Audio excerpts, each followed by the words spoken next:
দেবরিগড় wild life স্যাংচুয়ারির উদ্দেশ্যে যাত্রা শুরু করেছি। দুদিনের ছোট্ট ছুটিতে আমরা এই ডেস্টিনেশনটাই বেছে নিয়েছি। আমরা 10টা 20-তে শ্যামলেশ্বরী এক্সপ্রেস ধরে আমরা সম্বলপুর নামবো, এটাই ঠিক ছিল, কিন্তু ট্রেন অনেক লেট করে ছাড়তে। প্রায় 11টার সময় ট্রেন হাওড়া স্টেশন থেকে ছাড়ে। যথারীতি এখন প্রায় আমরা দেখছি 2 ঘন্টা 2.5 ঘন্টা লেট। তো যাই হোক, আমাদের 8টা 55 সম্বলপুর পৌঁছানোর কথা ছিল, তো সেটা এখন দেখাচ্ছি 10:30টার দিকে পৌঁছবো। জানি না কখন পৌঁছবো আমরা।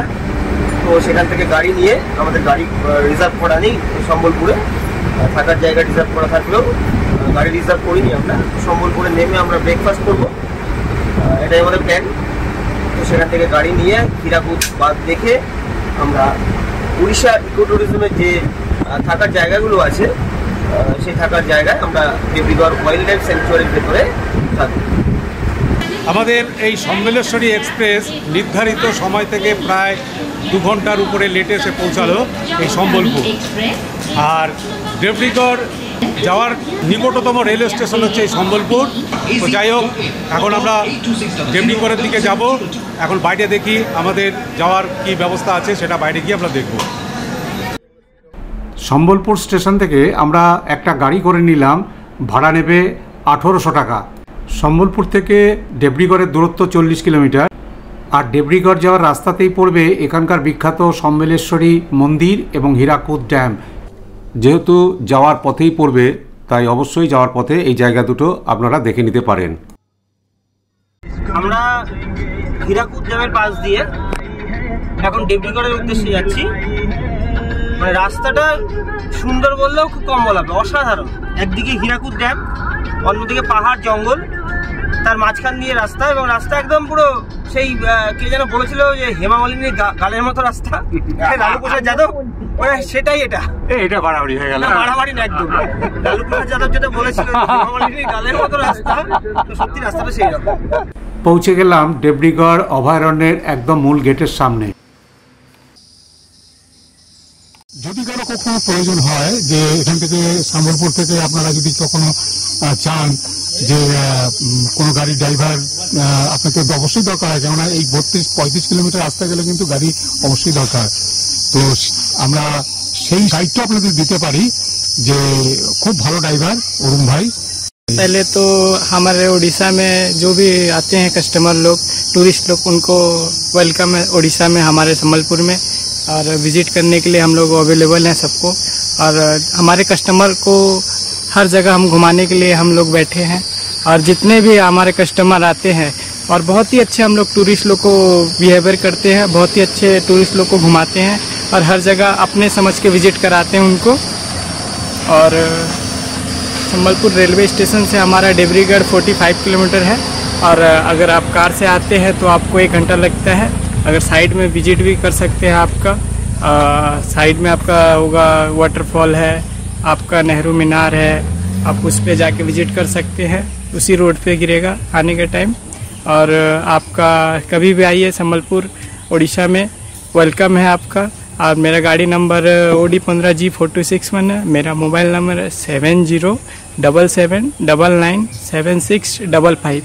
और मेरा नाम है अरुण साहू। वेलकम संबलपुर। তো যাই হোক, তাহলে যদি কখনো কারো প্রয়োজন হয় তাহলে ওকে কল করতে পারেন, ও কিন্তু আপনার জন্য হাজির হয়ে যাবে।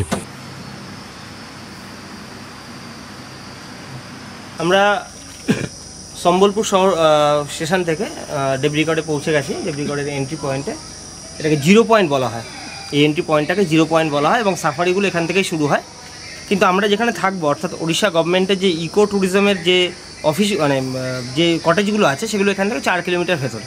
তো আমরা সেখানে যাব। তার যাওয়ার আগে এখানে আমাদের যে এন্ট্রি বুকিং কাউন্টার আছে, সেই বুকিং কাউন্টার থেকে আমাদের কাগজপত্র দেখালাম, কারণ আমরা অনলাইনে বুকিং করেছিলাম পুরো ব্যাপারটাই। তো সেই অনলাইন বুকিংয়ের কাগজপত্র দেখালাম এবং আমাদের গাড়ির এন্ট্রি একটা করে নিলাম। এবং আমরা এখন গাড়ি করে ভেতরে যে ইকো ট্যুরিজমের যে কটেজগুলো আছে সেখানে গিয়ে পৌঁছাবো।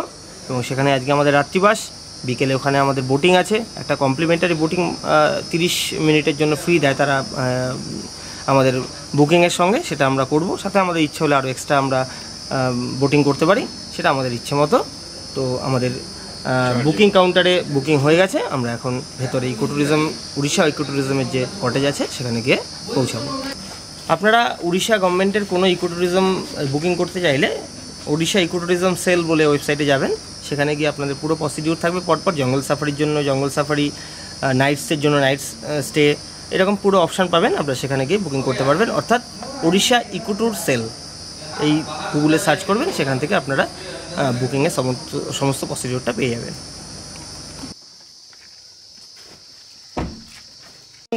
আমাদের কটেজে যাচ্ছি। কটেজের এন্ট্রি গেটের পরে আর আমাদের প্রাইভেট গাড়ির কোনো অ্যালাউ নেই। এদের এই গাড়িতে করে আপনাদের পৌঁছাতে হবে কটেজের ভেতরে। এবং এই গাড়িগুলো আপনাদের বুকিং এর সঙ্গে ফ্রি, মানে আপনাদের পৌঁছে দেওয়ার জন্য।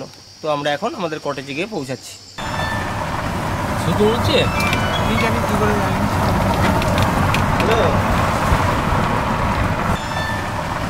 শুধু হচ্ছে আমি জানি কি করে জানি। আমরা যেহেতু 4 জন, তাই আমাদের বুকিং ছিল একটা 4 বেডেড কটেজ, আর আমাদের কটেজের নাম হচ্ছে ভূমি। তো আমাদের এই হচ্ছে কটেজের ভেতর। এখানে 2টো বড় বড় খাট রয়েছে, যেখানে 4 জন থাকতে পারবে, আর সুন্দর বেশ সাজানো গোছানো। আর এই সাথেই রয়েছে একটা ওপেন ব্যালকনি। এখানকার প্রত্যেকটা কটেজের একটা নামও আছে। কটেজগুলোর ডিরেকশান বোর্ডও টাঙানো আছে। আমাদের কটেজটা যেমন ভূমি। কটেজগুলো যেখানে করা আছে সেখানে চারিদিকটা একটা পার্কের মতন করা। এখানে আপনারা চাইলে একটু সময় ঘুরে কাটাতে পারবেন।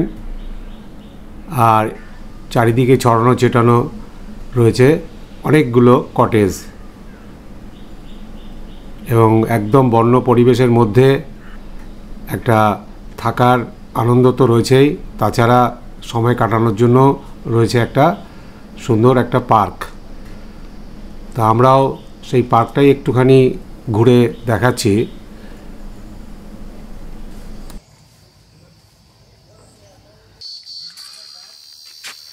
আমরা যেখানে ডাইনিং হলে যেখানে আমরা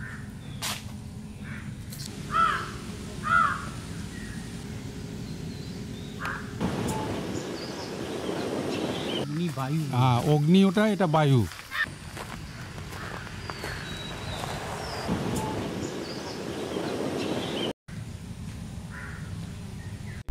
এখানকার গেস্ট হাউস বুকিংয়ের সাথে 4 বার ফুডিং রয়েছে, ব্রেকফাস্ট থেকে ডিনার পর্যন্ত। তো আমাদের এই লাঞ্চ দিয়ে শুরু হচ্ছে।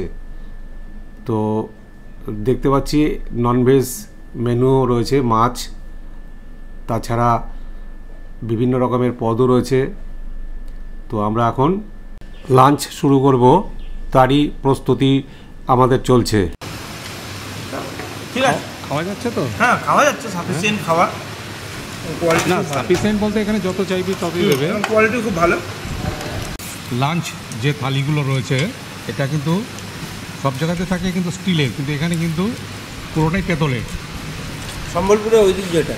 এটা সম্বলপুরের ঐতিহ্য বলা যেতে পারে।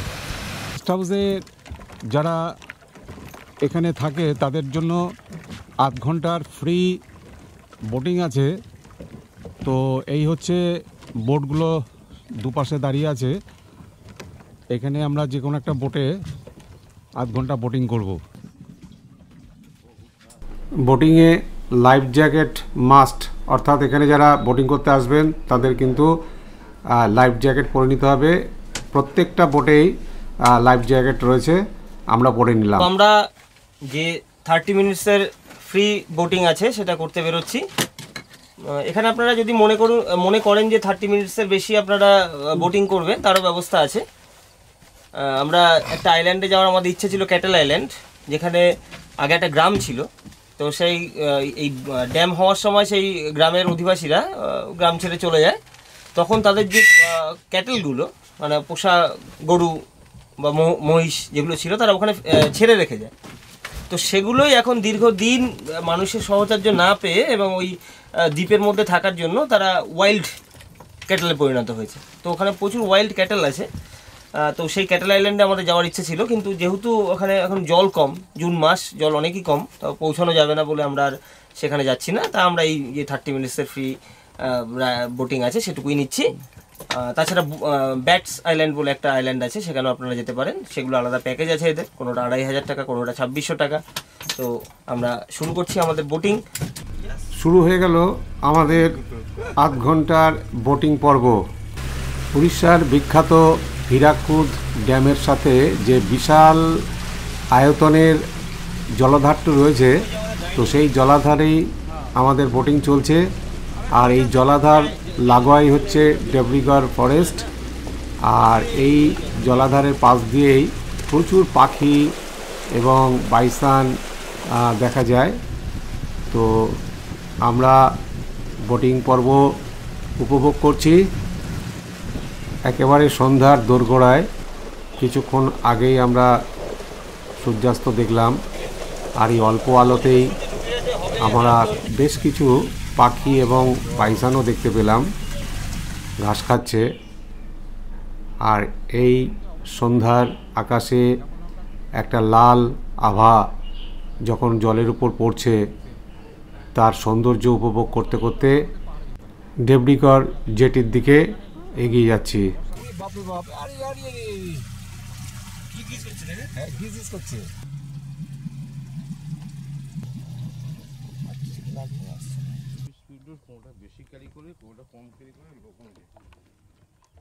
দেবরিগড় ফরেস্টে আমরা নৈশ ভ্রমণে বেরিয়েছি। খাওয়া দাওয়া হয়ে গেছে, আমাদের ডিনার কমপ্লিট করে আমরা এই কিছুটা সময় দেবরিগড় ফরেস্টের ভেতরে ঘুরে বেড়াচ্ছি। আমরা এখন দেবরিগড় জঙ্গল সাফারিতে বেরোচ্ছি। এই জঙ্গল সাফারি আপনাকে অনলাইনেই বুক করতে হবে। উড়িষ্যা ইকো ট্যুর যে ওয়েবসাইট আছে সেখান থেকে আপনি যেমন এই আপনার থাকার জায়গায় রিসর্ট বুকিং করবেন, সেখানেই সাফারি বলে অপশান থাকবে, আপনি সাফারি বুকিং করতে পারবেন ওখান থেকে। এখানে এই বিভিন্ন রকমের গাড়ি আছে। এই 4 সিটের যে গাড়িগুলো সেগুলো 2100 টাকা সাফারি চার্জ। আপনাকে 2.5 ঘন্টা 2 আওয়ার্স 30 মিনিটস আপনাকে সাফারি করাবে, সেই জন্য এই গাড়িগুলো আপনার 2100 টাকা ভাড়া চার্জ নেবে। তাছাড়া যেগুলো বড় গাড়ি আছে সেগুলো বিভিন্ন রেঞ্জ, আপনি ওই অপশানেই পরপর পেয়ে যাবেন কোন গাড়ির কত ভাড়া। এবং 4টে সাফারি স্লট আছে। এটা ফার্স্ট স্লট 6:15, আমরা সেই ফার্স্ট স্লটটাই বুকিং নিয়েছি। এরপরে 8:15 একটা আছে, তারপর 11:45 একটা আছে, এবং লাস্ট 2:45। এই 4টে স্লটে এখানে সাফারি হয়। তো আপনি যে কোনো স্লট বুক করতে পারেন। এবং আমরা জানি যথারীতি যে ওয়াইল্ড অ্যানিমাল দেখার জন্য সকালের স্লটই আদর্শ, তাই আমরা সেই স্লটটাই নিয়েছি। তো এখন আমরা আমাদের হোমস্টের কাছেই গাড়ি এসছে, সাফারির গাড়ি, সেই গাড়িতে করে আমরা সাফারির উদ্দেশ্যে রওনা দিচ্ছি। সাফারি হবে 0 পয়েন্ট থেকে পার্বতী টং বলে একটা জায়গা আছে সেই পর্যন্ত।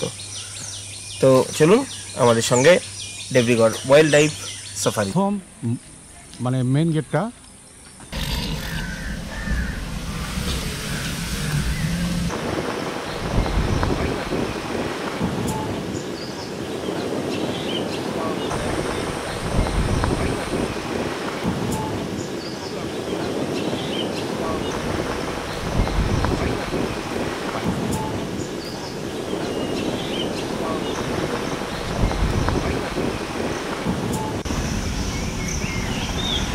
উড়িষ্যার যে 21টা অভয়ারণ্য রয়েছে তার মধ্যে উল্লেখযোগ্য এই দেবরিগড়। কেননা এখানে প্রায় 40টা প্রজাতির স্তন্যপায়ী প্রাণীর অস্তিত্ব রয়েছে। তারপরে প্রায় 200টা প্রজাতির পাখি এখানে। আর তাছাড়া বিভিন্ন রকমের সরীসৃপ, তারপরে প্রজাপতি, বাটারফ্লাই, এগুলো তো রয়েছেই। আর এই দেবরিগড় ফরেস্টের যে গাছগুলো রয়েছে এর অধিকাংশই ভেষজ গুণ সম্পন্ন, এবং এর জন্যই এই দেবরিগড়ের একটা আলাদা গুরুত্ব কিন্তু রয়েছে।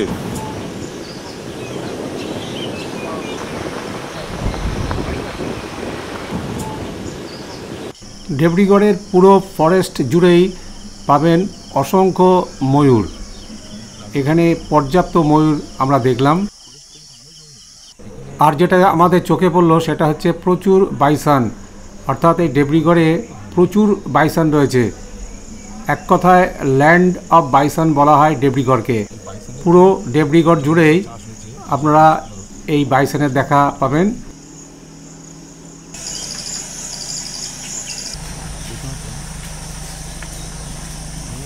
দেবডিগড়ে প্রচুর হরিণ থাকা সত্ত্বেও আমাদের চোখে কিন্তু সেইভাবে কিন্তু পড়ল না।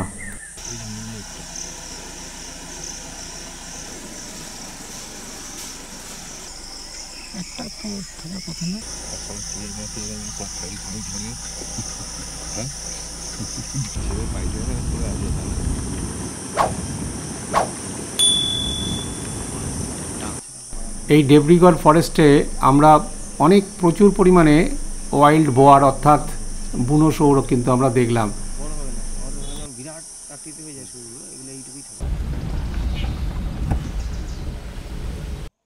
এই হচ্ছে আমাদের সাফারির শেষ পয়েন্ট পার্বতী টুং। এখানে চলে এসেছি। এখানে জাস্ট একটুখানি আমাদের রেস্ট, পাশে একটা চায়ের দোকানও আছে।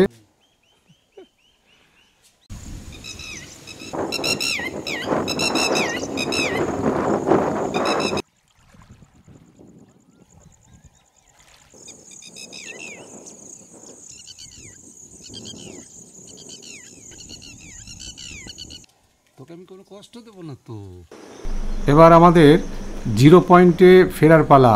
তবে ফেরার পথে আমরা একটা দুর্লভ জিনিস দেখলাম, এই ময়ূরের পেখম তোলা।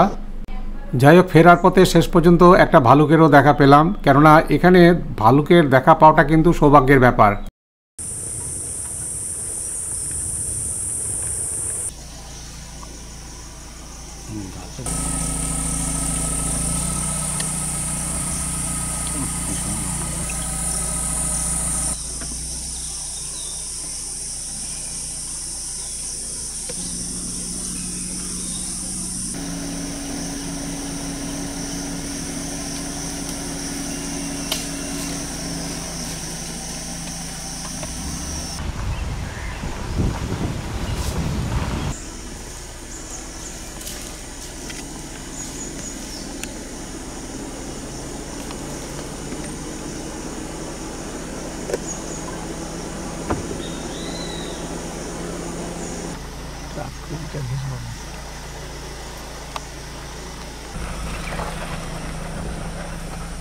আমাদের 2.5 ঘন্টার দেবডিগড় ওয়াইল্ড লাইফ স্যাংচুয়ারি সাফারি শেষ করে আমরা এখন ফিরে এলাম।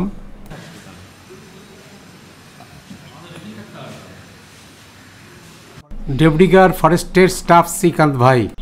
अच्छा श्रीकांत भाई, ये देवडिगर फॉरेस्ट घूमने के लिए अच्छा टाइम क्या है? साल भर में तो ये देवडिगर नेचर कैंप खुला रहता है और अलग अलग सीजन में उसका अलग अलग एक्सपीरियंस है। विंटर में आप आ रहे हैं अक्टूबर टू फरवरी, तो आपको ये lots of migratory birds and जंगल का व्यू आपको अच्छा लगेगा, बहुत सारा पानी होगा और वाइल्ड लाइफ साइटिंग तो साल भर सभी दिन होता ही है। वो आप चाहे बारिश में आइए, ठंडे के टाइम में आइए, गर्मी में आइए या फिर कोई भी सीजन मैंने आइए, वाइल्ड लाइफ तो ऐसे साइटिंग होता ही है। लेकिन विंटर में आएंगे तो माइग्रेटरी बर्ड्स दिखेगा, समर में आएंगे तो ये लॉट्स ऑफ वाइल्ड एनिमल दिखेगा, क्योंकि पानी जब सूख जाता है रिजर्वायर का, बाहर से सब जानवर आते हैं नीचे पानी वानी पीने के लिए, अब तो उनको ज़्यादा चांसेस रहता है। देन आपका बारिश में उसका जंगल का व्यू बढ़िया रहेगा, आपको वाटरफॉल दिखेगा, सीजनल वाटरफॉल। अच्छा, कितना रूम है रहने के लिए इधर टोटल 20 रूम्स है, जिनमें से कॉटेजेस, इंडिविजुअल कॉटेजेस 6 हैं, बाइसन स्वीट हैं वो टोटल 8, और स्टार गेजिंग अभी नया बना है वो टोटल 6 स्वीट है। तो टोटल ऐसे 20 में से 1 फुल बेडेड है, बाकी सब डबल बेडेड है। नया कोई बना रहा है ना? नहीं, अभी तो नहीं, अभी तो नया नया बना है हमारा स्टार गेजिंग कॉटेज नया। उसमें वो रूफ खुलता है, आप रात को लाइट्स बंद करके स्टार देख सकते हैं, खुला स्काई में नीचे रह सकते हैं। ठीक है, ओके, ধন্যবাদ স্যার, বাই। নমস্কার, আমরা আমাদের দুদিনের ছোট্ট সফর এখানেই শেষ করলাম। আমরা গত পরশুদিন রাতে শ্যামলেশ্বরী এক্সপ্রেস ধরে সম্বলপুর নেমেছিলাম। তারপর আমরা কাল এখানে এসে বিকেলে বোট রাইডিং করেছি। আজ সকালে আমাদের 6:15 স্লটে সাফারি ছিল, আমরা জঙ্গল সাফারি করেছি এবং অনেক বন্য জীবজন্তু আমরা এখানে পেয়েছি। তো যাই হোক, আজ আমাদের রাতে 6:20-তে ফেরার ট্রেন আবার সম্বলপুর থেকে। তো আমরা এখন বেরোচ্ছি। আমরা রাস্তায় কয়েকটি মন্দির দেখব, যেগুলো এখানকার সম্বলপুরে খুব বিখ্যাত মন্দির, একটা হুমা টেম্পল এবং ঘণ্টেশ্বরী মন্দির। সেগুলো দেখে আমরা দুপুরে লাঞ্চ করে আমরা স্টেশনে চলে যাব। সেখান থেকে সন্ধ্যেবেলা আমাদের ট্রেন। তো আপনাদের সঙ্গে আবার পরবর্তী কোনো ট্যুরে আমাদের অবশ্যই দেখা হবে। নমস্কার।